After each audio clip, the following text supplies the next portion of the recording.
Just हमने क्या अपना कंप्लीट किया, हमने numerical portion depression in freezing point पे कंप्लीट कर चुका है पूरा। अब हमें चलना है नेक्स्ट जो हमारा क्वालिटेटिव प्रॉपर्टीज का नाम है ऑस्मोटिक प्रेशर, वो हमें स्टार्ट करना है। तो स्टार्ट करते हैं अपना नेक्स्ट टॉपिक जिसका नाम है ऑस्मोटिक, दिखाई दे रहा है ना बिल्कुल, ऑस्मोटिक प्रेशर। ठीक है, अब ऑस्मोटिक प्रेशर क्या होता है? देखो ये नाम सर ऐसा लगता है जैसे कोई किसी फॉरनर ऑस्मोटिक, ठीक है, लेकिन ऑस्मोटिक प्रेशर पढ़ने से पहले क्या होता है, ये भी एक प्रॉपर्टी क्वालिटेटिव का क्या होता है मैं पूरा डिटेल में बताऊंगा। जो हमारे घर में कैंट आरओ वगैरह लगाते हैं, बोलते हैं ना कैंट सबसे शुद्ध पानी, वो सब क्या होता है इसी प्रिंसिपल पर काम कर रहा है। क्या होता है पूरा हम डिटेल में देखेंगे, बट ऑस्मोटिक प्रेशर पढ़ने से पहले हमें कुछ दो टर्म्स का हमें पूरा अच्छे से नॉलेज होना है, जिसका नाम एक पहला डिफ्यूजन एंड दूसरे टर्म का नाम है ऑस्मोसिस। तो सबसे पहले हम देखेंगे डिफ्यूजन क्या होता है, उसके बाद मैं ऑस्मोटिक प्रेशर पे आऊँगा। डिफ्यूजन, भैया डिफ्यूजन होता क्या है? DIFFUSION, ठीक है, थोड़ा सा हैंड राइटिंग हो गया। डिफ्यूजन क्या होता है? डिफ्यूजन को समझने के लिए सबसे पहले हम डायग्राम बनाते हैं। ये हमने कोई एक कंटेनर बना दिया, ठीक है, उसके बीच में ये मैंने एक मेम्ब्रेन लगा दिया, एक सस्ता सा टिकाऊ एक मेम्ब्रेन लगा दिया, ठीक है, एंड लेटर से इसके अंदर सॉल्यूशन 1 है सॉल्यूशन 1 बोल दिया इसको, इसका कंसंट्रेशन लेटर से C1 दे दिया, एंड कंसंट्रेशन मतलब कितना अमाउंट में प्रेजेंट है, एंड ये सॉल्यूशन 2 है, इसका कंसंट्रेशन लेटर से मैंने बोल दिया C2 है, ठीक है, ये पॉइंट क्लियर हो गया। ये एंड ये जो हमारा वॉल टाइप का ये मेम्ब्रेन है। मेम्ब्रेन क्या होता है सब कुछ बता रहा हूँ, बस अभी डायग्राम बनाते चलो। ये एकदम सस्ता सा टिकाऊ सा एक मेम्ब्रेन लगा। देखो मेम्ब्रेन में बहुत टाइप, मेम्ब्रेन होता क्या है? सबसे पहले तो यार मेरे दिमाग में ये क्वेश्चन आएगा, ये कंटेनर, ये मेरे पास एक कंटेनर था ग्लास टाइप का, जैसे होता है ना एक्वेरियम, इस साइड कुछ और सॉल्यूशन, इस साइड कुछ और सॉल्यूशन, बीच में हम कुछ वॉल टाइप का ला, जिससे दोनों मिक्स था। तो ये मेम्ब्रेन का काम क्या होता है? मेम्ब्रेन में ऐसे बड़े बड़े छोटे छोटे होल्स होते हैं, ऐसे होल्स होते हैं, स्मॉल स्मॉल होल्स, जिससे क्या होता है एक यहाँ से यहाँ एक दूसरे से आपस में मिल रहे होते हैं। जैसे मतलब कि कैसे समझाऊँ, जैसे कई बार देखना जो फाउंटेन होता है, फाउंटेन में क्या होता है यहाँ से वाटर यहाँ मतलब कि आपस में इधर से उधर हो रहे होते हैं। वैसे यहाँ पे मेम्ब्रेन का काम क्या होता है, एक दूसरे मतलब कि होता है, जिसका काम क्या होता है कि इधर से उधर जिसको भी जाना तो उसको जाने के लिए अलाउ करता है। मेम्ब्रेन क्या होता है, वॉल टाइप का होता है, wall, it's like a wall, it's look like a wall, एक तरीके से ये वॉल की तरह होता है, जिसको भी जहाँ से इधर से अगर मान लो इसको इस सॉल्यूशन में कुछ मॉलिक्यूल्स को अगर इधर जाना है तो उसको अलाउ करेगा, इस मॉलिक्यूल्स को अगर इस तरफ आना है तो सिंपली उसको अलाउ। एक तरीके से मेम्ब्रेन जो होता है ना एक वॉल टाइप का होता है, मीन्स एक तरीके सिक्योरिटी गार्ड होता है। क्या कहता है, जैसे गार्ड जो होता है ना, जैसे बोलते हैं ना कि जैसे कोई फिल्म स्टार वगैरह होता है, जैसे मान लो ये फिल्म स्टार है, इसके पीछे क्या एकदम बहुत सारे सिक्योरिटी गार्ड रहते हैं, अगर कोई जाता है तो सिंपली जिसको अगर मिलना होता है तो क्या है कुछ गार्ड उसको अलाउ करता है। तो वैसे ही यहाँ पे वॉल एक तरीके से गार्ड की तरह काम करता है, जिसको इधर से उधर जाना होता है उसको सिंपली कहते अलाउ करता है। ये पॉइंट क्लियर हो गया कि मेम्ब्रेन होता क्या। तो देखो मेम्ब्रेन बहुत सारे टाइप्स के मेम्ब्रेन होते हैं। एनिमल्स जो हमारे एनिमल्स होते हैं ना, जितने भी एनिमल्स उनका भी मेम्ब्रेन बना जाता है, मीन्स उनका जो स्किन होता है, स्किन को ठीक है होता है बहुत सारे उनको कट वगैरह करके मेम्ब्रेन टाइप का बनाया जाता है, ठीक है, आगे सब कुछ बताऊंगा, बट फिलहाल कितना समझिए मेम्ब्रेन है जो कि वॉल की तरह काम करेगा।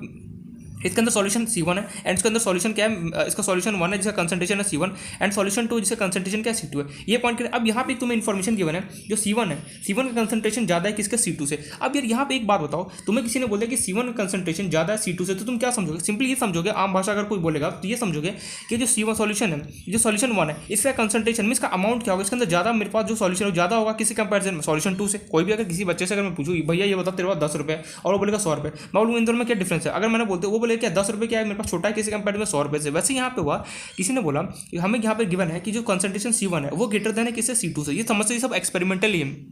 तो यहाँ पे इसका मीनिंग क्या हुआ, तुम कोई भी अगर आम आदमी से अगर पूछो, सिंपल लैंग्वेज पूछो तो क्या बोलेगा, जो सॉल्यूशन 1 होगा उसका कंसंट्रेशन ज़्यादा होगा किसके कंपैरिजन में, सॉल्यूशन 2 कंपेरिजन में। बिल्कुल सही। लेकिन यहाँ पे केमिस्ट्री ने हमें कुछ यहाँ पे रूल रेगुलेशन दे दी। क्या केमिस्ट्री ने बोला कभी भी कंसंट्रेशन ज़्यादा है या फिर कम हो, उसको अगर तुझे कंपेयर करना है तो उसने क्या किया, सॉल्यूट है जो हमारा सॉल्यूट है ना उसको उसने उसके ऊपर दे दिया, होता है मॉलिक्यूल्स के अंदर सॉल्यूशन, उसको हैंड ओवर कर दिया। मींस सॉल्यूट के अरे यार क्या बोल, जो सॉल्यूट होता है ना बेसिकली हमारे पास सॉल्यूशन के अंदर, उसको हैंड ओवर कर दिया सॉल्यूशन। उसने बोला कि जिस सॉल्यूट के अकॉर्डिंग तू बोलेगा कंसंट्रेशन ज़्यादा या फिर कंसंट्रेशन कम है। अगर कोई बोले कि मेरे सॉल्यूशन का कंसंट्रेशन ज़्यादा, इसका मतलब तुम ये बोले उस सॉल्यूशन में सॉल्यूट जो है वो ज़्यादा एज कम्पेयर टू जिसमें सॉल्यूशन से कंपेयर करा है। क्या बोला। देखो केमिस्ट्री में कब क्या हो जाए कोई भरोसा नहीं होता है, इसलिए इन लोगों ने ये बोला यहाँ पे।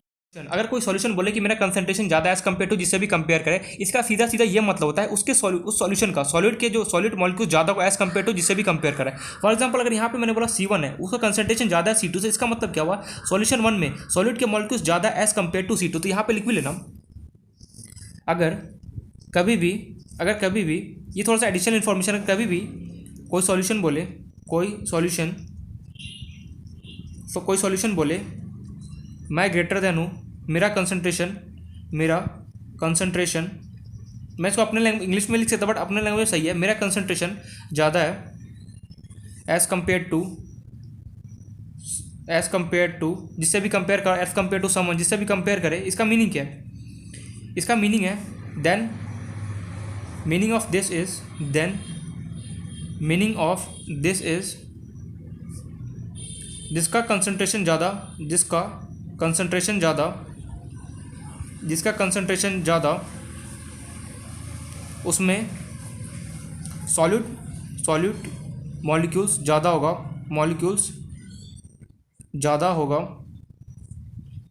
सॉल्यूट मॉलिक्यूल ज़्यादा होगा एज़ कम्पेयर टू प्रीवियस, जिससे भी compare, as compare to someone, जिससे भी कंपेयर करें। ठीक है, यहाँ पे मतलब यह है कि जैसे मान लो यहाँ पे कोई दो पर्सन है, ठीक है, ये फर्स्ट पर्सन एंड यहाँ पे मान लो ये सेकंड पर्सन है। इसने बोला भैया ये सेकंड पर्सन, उसने बोला मेरा जो कंसंट्रेशन है वो क्या है, मैं तेरे से ज़्यादा वन वाले से। इसका सीधा सीधा मतलब क्या होगा, इस सेकंड वाले पर्सन के अंदर जो सॉल्यूट के मॉलिक्यूल्स होंगे क्या वो ज़्यादा होगा एज कम्पेयर टू किसी फर्स्ट वाले से। तो यहाँ पे एक बात हमेशा देखना, केमिस्ट्री में कोई बोले कि भैया मेरा कंसंट्रेशन क्या ज़्यादा है तेरे वाले से, तो इसका सीधा सीधा मैं ये बोलूँगा कि मेरे अंदर मीन्स जिस भी सॉल्यूशन जो ग्रेटर देना होगा उसके अंदर क्या होगा, सॉल्यूट के मॉलिक्यूल्स ज़्यादा होगा एज कम्पेयर टू जिससे भी मैं कंपेयर करूँ। ये पॉइंट आई होप से क्लियर हो गया। तो यहाँ पे मैंने दो चीज़ बताया। सबसे पहले मैंने मेम्ब्रेन बताया। मेम्ब्रेन क्या होता है, एक तरीके से वॉल की तरह काम करता है, जिसको मान लो कि इस सॉल्यूशन को इधर आना तो इसको अलाउ कर देगा, इस सॉल्यूशन को इधर आना तो सिंपली गेट है, जैसे गेट है। अगर मान लो मुझे घर से बाहर जाता, मैं गेट को ओपन करूंगा, बाहर जाऊंगा, तो वैसे ही मेम्ब्रेन होता है। मेम्ब्रेन क्या करता है, जो भी सॉल्यूशन है, इस मान लो कि सॉल्यूशन वन वाले का कुछ मॉलिक्यूल उसने बोला कि मुझे यहाँ पे जाना है, तो सिंपली इसको अलाउ करेगा और यहाँ से क्या होगा, pass out means finger type का रहेगा, होल्स होता है, इसमें सिंपली होल से निकल जाएगा। और कंसंट्रेशन, और फिर दूसरा चीज़ मैंने ये बताया, अगर कोई बोले कि मेरा कंसंट्रेशन ज़्यादा है एज कम्पेयर टू जिससे भी कंपेयर करो, इसका सीधे सीधे एक लाइन में ये मतलब है कि उस मॉलिक्यूल्स के अंदर जो भी बोले कि मेरा कंसंट्रेशन ज़्यादा है, उस मॉलिक्यूल के अंदर सॉल्यूट के पार्टिकल्स क्या होगा, ज़्यादा होगा as compare to previous one, जिससे भी वो कंपेयर करोगा। आई होप सो ये पॉइंट क्लियर हो गया। ठीक है, ये पॉइंट समझ में आ गया। अब ये डिफ्यूजन होता क्या है देखना, यहाँ पे मैं डिफ्यूजन लिख रहा हूँ, डेफिनेशन लिख रहा हूँ। The movement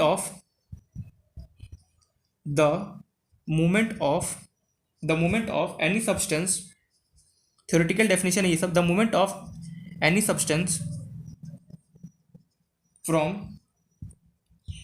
from the region of higher concentration, ये बुकिश लैंग्वेज है, from the region of higher concentration to lower concentration is called diffusion। ठीक है, देखो डिफ्यूजन का यहाँ पे मीनिंग क्या है, द मूवमेंट मतलब मूव होना, the movement of any substance from the region of higher concentration to lower concentration is called diffusion. मतलब कि हायर कंसंट्रेशन से लोअर कंसंट्रेशन की तरफ मूव करना, इसी प्रोसेस को हम क्या होता है, डिफ्यूजन बोलते हैं। कभी देखना परफ्यूम को स्प्रे करना, परफ्यूम को जैसे स्प्रे करो क्या देखना वो क्या बहुत दूर तक यहाँ पे फैल जाता है। देखना जैसे परफ्यूम को तुमने यहाँ पे स्प्रे किया, देखना यहाँ से जैसे मानो कि यहाँ पे मैंने स्प्रे किया, अब यहाँ से जैसे परफ्यूम को स्प्रे को पूरा रूम में फैल जाता है, क्यों, डिफ्यूजन हुआ। जहाँ पे हायर कंसंट्रेशन, यहाँ पे तुम जैसे जहाँ पे भी परफ्यूम करोगे वहाँ पे तो ज़्यादा स्मेल होगा, लेकिन जैसे जैसे तुम दूर जाओगे कि परफ्यूम का उस रूम से स्मेल हट जाता है, क्यों, हायर से क्या होता है, लोअर की तरफ जा रहा होता है।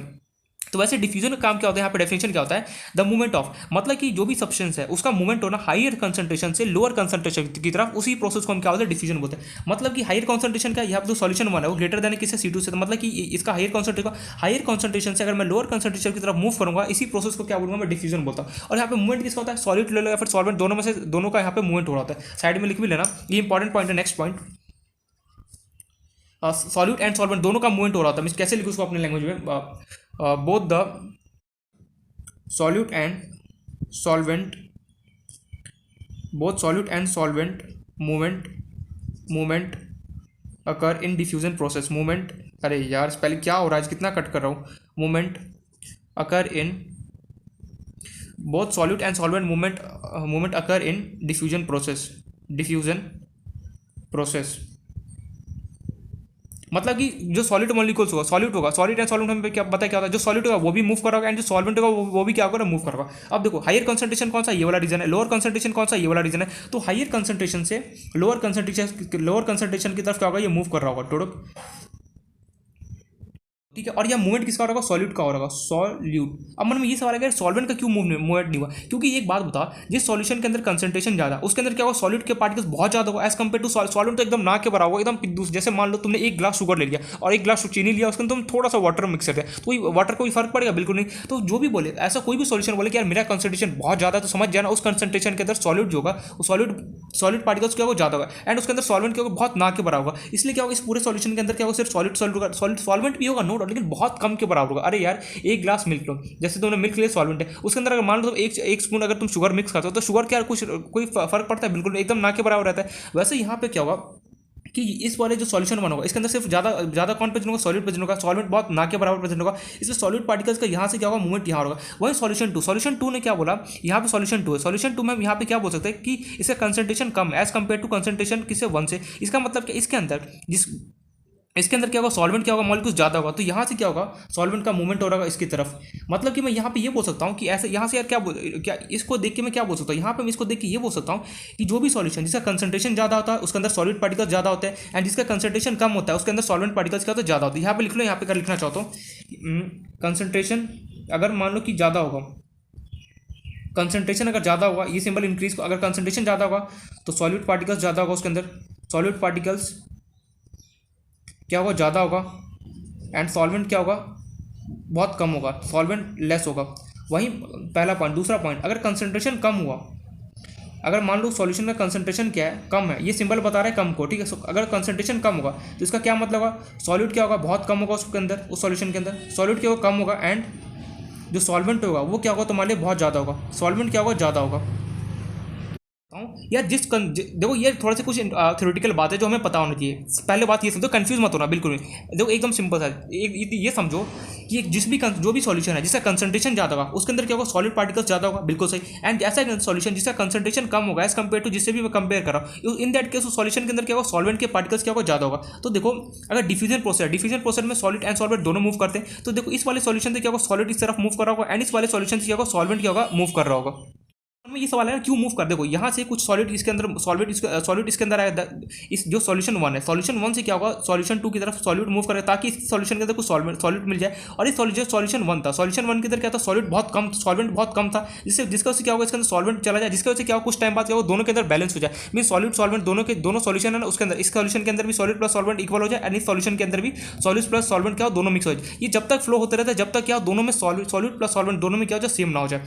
आई होप तो समझ में आ गया, नहीं समझ में, देखो मैंने बहुत फास्ट बोल दिया। मैं यहाँ पे ये बोलना चाह रहा हूँ, देखो ये सॉलिड यहाँ से हायर कंसंट्रेशन से लोअर कंसंट्रेशन तक क्यों मूव कर रहा है, क्योंकि जो सॉल्यूशन टू है इसके अंदर सॉल्वेंट क्या है, बहुत ज़्यादा है, लेकिन इसके अंदर सॉलिड बहुत कम है। इसलिए क्या हुआ कि यहाँ से कुछ सॉलिड इसके अंदर आ जाएंगे, एंड ये देखो सॉल्यूशन वन है, सॉल्यूशन वन के अंदर क्या है, कंसंट्रेशन ज़्यादा है एज कंपेयर टू किससे, सॉल्यूशन टू से।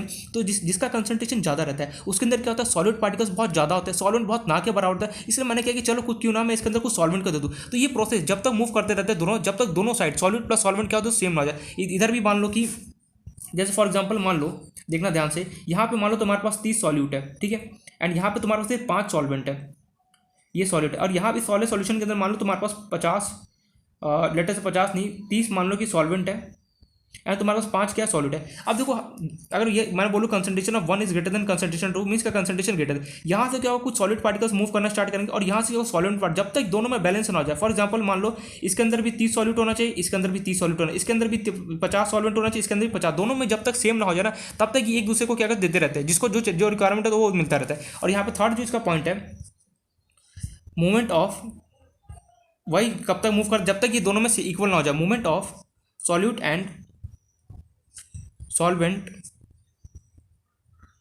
process take place until both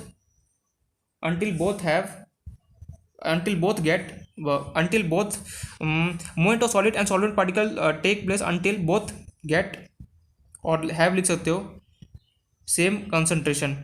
दोनों में जब तक सेम कंसंट्रेशन नहीं हो जाए तब तक क्या होगा, ये सॉलिड एंड सॉल्वेंट पार्टिकल्स का मूवमेंट हो रहा होता है। बस इसी प्रोसेस को हम क्या बोलते हैं, डिफ्यूजन बोलते हैं। आई होप तो समझ में आ गया। डिफ्यूजन का मतलब क्या है कि द मूवमेंट ऑफ सब्सटेंस का हायर कंसंट्रेशन से लोअर कंसंट्रेशन की तरफ जाना, इसी प्रोसेस को हम बोलते हैं डिफ्यूजन। हायर कंसंट्रेशन से लोअर कंसंट्रेशन जा रहा हो, इस प्रोसेस को हम बोलते हैं डिफ्यूजन। इसके अंदर सॉलिड एंड सॉल्वेंट दोनों का यहाँ पे मूवमेंट हो रहा होता है। सॉलिड एंड सॉल्वेंट जब तक यहाँ पे दोनों में सॉलिड एंड सॉल्वेंट इक्वल ना हो जाए तब तक क्या होता है, ये प्रोसेस चलता रहता है। देखो यहाँ से जिस भी सॉल्यूशन का बोलूँ, अगर मान लो यहाँ पे हमने क्या सीखा कि जो कोई बोले कि मेरा कंसंट्रेशन ज़्यादा है as compare to previous one, तो मैं क्या बोलूँ उस सॉल्यूशन में क्या होगा, सॉलिड बहुत ज़्यादा होगा। और जिस भी सॉल्यूशन से कंपेयर करा है, जिसके अंदर बोले कि उसका जिस भी सॉल्यूशन को कंपेयर कर रहा होगा उसके अंदर क्या होगा, सॉल्वेंट क्या होगा, बहुत ज़्यादा होगा एज कंपेयर टू किसे, फर्स्ट वाले से। अगर कोई बोले मेरा कंसंट्रेशन क्या ज़्यादा है, तो मैं सिंपली C2 से, तो मैं सिंपली क्या बोलूँगा, तेरे अंदर सॉलिड क्या होगा, बहुत ज़्यादा होगा, लेकिन सॉल्वेंट क्या होगा, तेरे अंदर बहुत कम होगा। लेकिन वही इस वाले के अंदर क्या होगा, सॉल्वेंट बहुत ज़्यादा होगा एंड सॉलिड क्या होगा, कम होगा। देखो केमिस्ट्री में रूल बना दिया कि जिस भी सॉल्यूशन कंसंट्रेशन ज़्यादा उसका क्या होगा, सॉलिड पार्टिकल्स बहुत ज़्यादा होगा, सॉल्वेंट कम होगा।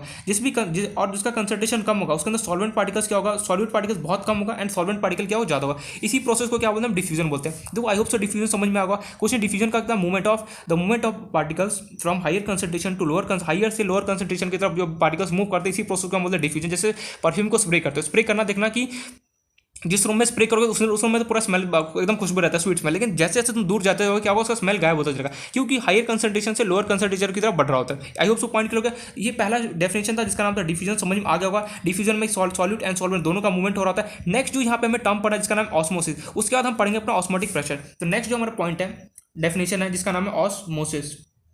ऑस्मोसिस होता क्या है? देखो ऑस्मोसिस में क्या ना कि थोड़ा सा उल्टा है। यहाँ पे जो मेरे पास मेम्ब्रेन था, मेम्ब्रेन क्या था, जो ये मेम्ब्रेन एक तरीके से वॉल की तरह काम करता है, जो भी पार्टिकल्स आना जाना चाहिए सबको अलाउ करता है। लेकिन अब जो हमारे पास जो ऑस्मोसिस है ना, वहाँ पे बस एक छोटा सा डिफरेंस है। मेम्ब्रेन का यहाँ पे डिफरेंस देखो, मेम्ब्रेन क्या होता है ना, वॉल टाइप का होता है, जिसको मतलब अलाउ करता है, जिसको जाना हो या फिर एग्जिस्ट करना जो भी करना हो उसको अलाउ करता है, सिंपली, ठीक है, मेम्ब्रेन बोलते हैं। वॉल तरीका जिसको अगर मानो जाना है तो सिंपली उसको अलाउ, जिसको नहीं जाना उसको भी अलाउ, मतलब कि नहीं अलाउ करेगा, ठीक है। मेम्ब्रेन का बस यही काम होता है कि गेट ओपन करो, गेट क्लोज करो, गेट ओपन करो, गेट क्लोज करो, दैट्स इट। तो वही ऑस्मोसिस क्या होता है, ऑस्मोसिस देखना, ऑस्मोसिस में सेम हमारे पास ये डायग्राम बनेगा, लेकिन यहाँ पे थोड़ा सा डिफरेंट आ जाएगा। डिफरेंट क्या आएगा, ये मेरे पास अगेन मेम्ब्रेन है, एंड ये लेटेस्ट है सॉल्यूशन 1, शॉर्ट फॉर्म मिल रहा हूँ सॉल्यूशन 1। ये सॉल्यूशन क्या है, लेटेस्ट से 2, इसके अंदर तुम्हारे पास कंसंट्रेशन C1, इसका कंसंट्रेशन C2, एंड अगेन वहाँ यहाँ पे तुमने अगेन बोल दिया कि C1 is greater than concentration 2, C1 is greater then C2। इसका मतलब क्या है, इस वाले सॉल्यूशन के अंदर सॉलिड पार्टिकल्स ज़्यादा होगा, सॉल्वेंट कम होगा, एंड इस वाले सॉल्यूशन के अंदर क्या होगा, सॉल्वेंट मॉलिक्यूल्स बहुत ज़्यादा होगा एज कम्पेयर टू सॉलिड क्या होगा, बहुत कम होगा। ये पॉइंट क्या है, ये बेसिकली क्या है, मेरे पास मेम्ब्रेन है, कुछ इस टाइप का मेम्ब्रेन है। यहाँ पे ही बना सकता था लेकिन मैंने होल्स होता है इसके अंदर। ये जो मेम्ब्रेन है, इस मेम्ब्रेन का हम कुछ स्पेशल नाम दे दिया, कुछ नहीं, इसका मेम्ब्रेन का हमने नाम दे दिया, इसका नाम होता है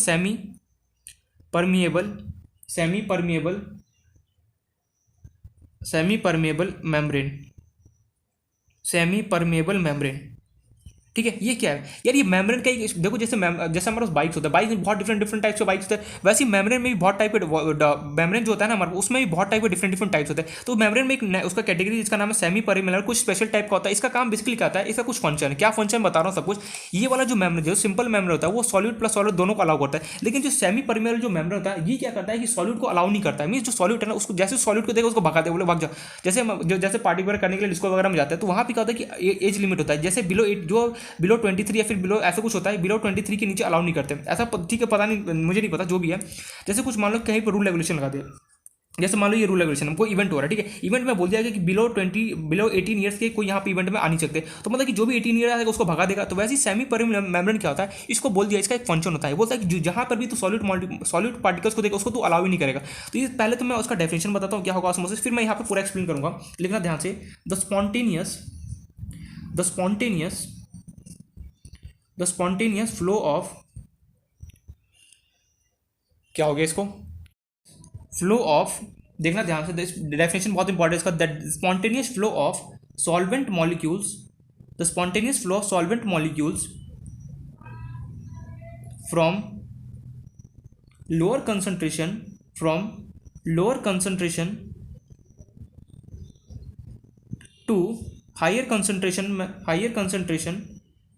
to higher concentration through semi permeable membrane. क्या शॉर्ट फॉर्म में लिख सकता हूँ मैं, सेमी परमिएबल मेम्ब्रेन को शॉर्ट फॉर्म में SPM बोलते हैं, SPM, सेमी परमिएबल मेम्ब्रेन को शॉर्ट फॉर्म में SPM बोलते हैं। Through SPM semi permeable membrane is called osmosis. ये डेफिनेशन है, क्या डेफिनेशन, बहुत कमाल का डेफिनेशन है। The spontaneous flow of solvent molecules from lower concentration to higher concentration through semi permeable membrane is called osmosis. क्या है क्या यार ऑस्मोसिस, देखो ऑस्मोसिस क्या होता है, डिफ्यूजन हमें पता है, डिफ्यूजन ऑस्मोसिस में एक छोटा सा डिफरेंस होता है। डिफ्यूजन में क्या होता है, जो मेम्ब्रेन होता है ऐसा मेम्ब्रेन यूज करता है जो सॉलिड एंड सॉल्वेंट दोनों का अलाउ करता होता है, ठीक है। लेकिन यहाँ पे जो ऑस्मोसिस होता है, ऑस्मोसिस में कमाल का डिफरेंस होता है। कमाल का डिफरेंस ये होता है, मैं एक ऐसा मेम्ब्रेन यूज करता हूँ जिसका नाम होता है सेमी परमिएबल मेम्ब्रेन। वो क्या करता है, जो सॉलिड मॉलिक्यूल्स होता है, सॉलिड पार्टिकल्स को अलाउ नहीं करता, मींस वो सिर्फ और सिर्फ किसको अलाउ करेगा, सॉलिड पार्टिकल्स को अलाउ करेगा। ऐसा क्यों, ये कुछ का कैरेक्टर होता है सेमी परमिएबल मेम्ब्रेन का। तो यहाँ पे लिख लेना, it has a property that it does not allow solute particles. It has a property that it does not allow solute particles. मतलब सॉलिड पार्टिकल्स को देख के क्या भगा दो, उसको बोलेगा नहीं मैं तुझे अलाउ नहीं कर सकता हूँ, ठीक है। तो देखो यहाँ पे हो क्या रखा, ऑस्मोसिस में प्रोसेस क्या होगा, इसका डेफिनेशन क्या है, द स्पॉन्टेनियस। पहली बात एक मेरे दिमाग में क्वेश्चन आ गया, क्या क्वेश्चन है, मेरे से ये पूछा यार तू ये बता, सबसे पहले तो मुझे ऑस्मोसिस पढ़ा था, लेकिन उससे पहले मुझे एक बात बता, स्पॉन्टेनियस फ्लो होता क्या है।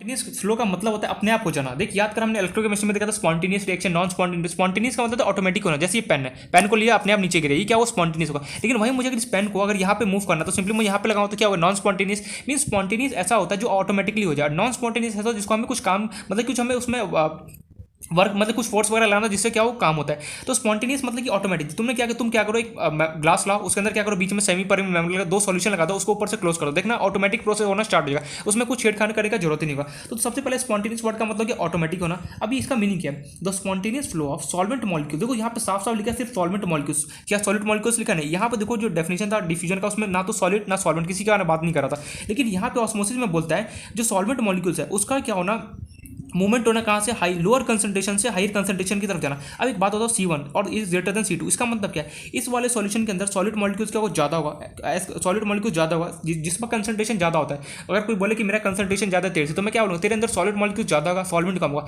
वहीं मेरे अंदर क्या होगा, मेरे अंदर सॉल्वेंट मॉलिक्यूल ज़्यादा होगा लेकिन सॉलिड क्या होगा, कम होगा। तो क्या होगा, देखो स्पॉन्टेनियस क्या होता है, सॉल्वेंट मॉलिक्यूल्स का फ्लो होना।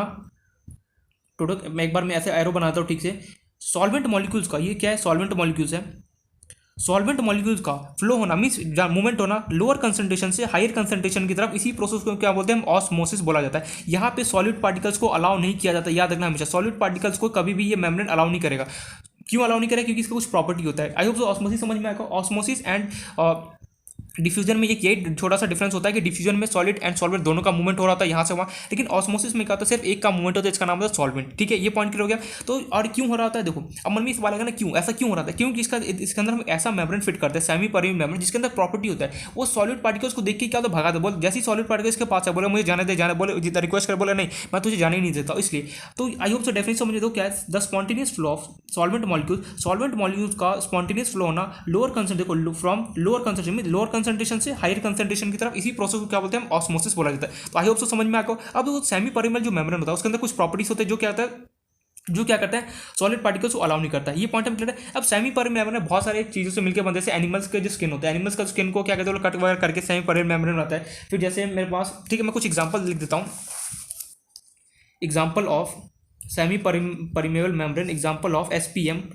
सेमी परमेबल मेम्ब्रेन, जैसे एनिमल का स्किन हो गया उसका ये लोग मेम्ब्रेन बनाते हैं। देन एक और एग्जांपल होता है, क्या नाम था उसका, सेलियो, क्या नाम था मैं भूल गया, मेरे दिमाग से हट रहा है, सेलोफेन ऐसे कुछ नाम उसका देख लेना, सेलोफेन। ठीक है, इसको ये कुछ टाइप्स के मटेरियल्स होते हैं जिसका हम सेमी परमेबल मेम्ब्रेन बनाते हैं। तो I hope so diffusion and osmosis process समझ में आ गया हो कि डिफ्यूजन क्या होता है एंड ऑस्मोसिस क्या होता है। डिफ्यूजन में क्या होता है कि सॉलिड एंड सॉल्वेंट दोनों का मूवमेंट हो रहा था यहाँ से वहाँ, लेकिन वहीं पे मेरे पास ऑस्मोसिस में क्या होता है, सिर्फ और सिर्फ सॉल्वेंट का मूवमेंट होता है लोअर कंसंट्रेशन से हायर कंसंट्रेशन की तरफ। क्यों, क्योंकि इसके अंदर मैंने SPM एक मेम्ब्रेन लगा, SPM मेम्ब्रेन का स्पेशल प्रॉपर्टी होता है, वो क्या करता है, सॉलिड पार्टिकल्स को अलाउ नहीं करता है इधर मूव करने के लिए। आई होप सो समझ में आ गया ऑस्मोसिस एंड डिफ्यूजन कर। अब यही से एक टर्म डिफाइन है जिसका नाम है ऑस्मोटिक प्रेशर। ऑस्मोटिक प्रेशर क्या है देखते हैं, ऑस्मोटिक प्रेशर, यहाँ से अब हम पढ़ेंगे ऑस्मोटिक प्रेशर के बारे में पूरा डिटेल में। ऑस्मोटिक प्रेशर पढ़ने के लिए हमें सबसे पहले डायग्राम बनाना है। पूरा क्या होता है डेफिनेशन में सब कुछ लिखाऊंगा, बट उसके लिए देखो जो घर में हमारा RO वगैरह यूज होता है ना, उसके अंदर रिवर्स ऑस्मोसिस चल रहा होता है। क्या होता है मैं पूरा बताऊंगा, जो बोलते हैं ना कैंट एकदम शुद्ध पानी कैसे देता है भैया, वो मैं पूरा बताऊंगा। लेकिन उससे पहले हमें ऑस्मोटिक प्रेशर पढ़ना है। ऑस्मोटिक प्रेशर होता क्या, तो हम बनाते हैं डायग्राम। देखो यहाँ पे एक बात बताऊँ, यहाँ पर जो मूवमेंट हो रहा था, जो डिफ्यूजन के मूवमेंट होता है सॉल्यूट का, the movement of substance from the region of higher concentration to lower concentration called diffusion. Higher concentration से लोअर कंसंट्रेशन की तरफ जो मूवमेंट हो रहा था उसी प्रोसेस को बोलते हैं डिफ्यूजन। लेकिन यहाँ पर नेट मूवमेंट लिखना, मन में ये सवाल आएगा यार सॉलिड भी यहाँ मूव कर रहा है, सॉल्वेंट भी मूव कर रहा है, लेकिन यहाँ पे बोला गया कि हायर कंसंट्रेशन से लोअर की तरफ जाना चाहिए, मीन्स सिर्फ सॉलिड का ही मूवमेंट होना चाहिए। यहाँ पे सॉल्वेंट क्यों मूवमेंट हो है, क्योंकि देखो जैसे फॉर एग्जाम्पल मान लो, इसको एग्जाम्पल समझो, जैसे मान लो कि यहाँ से मान लो कि 10 मेरे पास सॉल्वेंट है, ठीक है, तो यहाँ से क्या होगा, मेरे पास 20 सॉल्यूट जा जाएगा, तो 20 सॉल्यूट आ जाएगा यहाँ से निकल। अगर मान लो यहाँ से तुम 10, मान लो किसी ने यहाँ से मुझे धक्का दिया 10 न्यूटन फोर्स रहा, तो मैं उसको डबल धक्का दूंगा, उसको 20 न्यूटन धक्का दूंगा, तो देखो ज़्यादा फोर्स किस डायरेक्शन, इस डायरेक्शन में होगा, तो नेट डायरेक्शन क्या होगा, इस डायरेक्शन में होगा। तो वही है द नेट मूवमेंट, मतलब कि सॉल्यूट का जो डायरेक्शन होगा वही हमें नेट मूवमेंट को कंसिडर करना होता है। तो ऑस्मोटिक प्रेशर बेसिकली क्या होगा देखना इसका definition, the net movement, net मतलब कुछ नहीं, फाइनल जो डायरेक्शन होगा वो net movement, the net movement of solvent molecules. यहाँ पर भी सॉल्वेंट मॉलिक्यूल्स ही फ्लो कर रहा होगा, कोई सॉलिड वगैरह फ्लो नहीं कर रहा होता है। The net movement of solvent molecules from solution from solvent to solution can be stop by, देखना ध्यान से क्या लिख रहा हूँ मैं, पहले लिखते चलो, can be stop by, can be stop by applying, can be stop by applying some extra pressure over solution side is called osmotic pressure. क्या होता है पहले भी डेफिनेशन लिखो, मैं पूरा डिटेल में बता रहा हूँ। Is called osmotic pressure. ठीक है, कि क्या डेफिनेशन क्या लिखते हैं, पहले डेफिनेशन को फिर मैं पूरा एक्सप्लेन कर रहा हूँ अभी।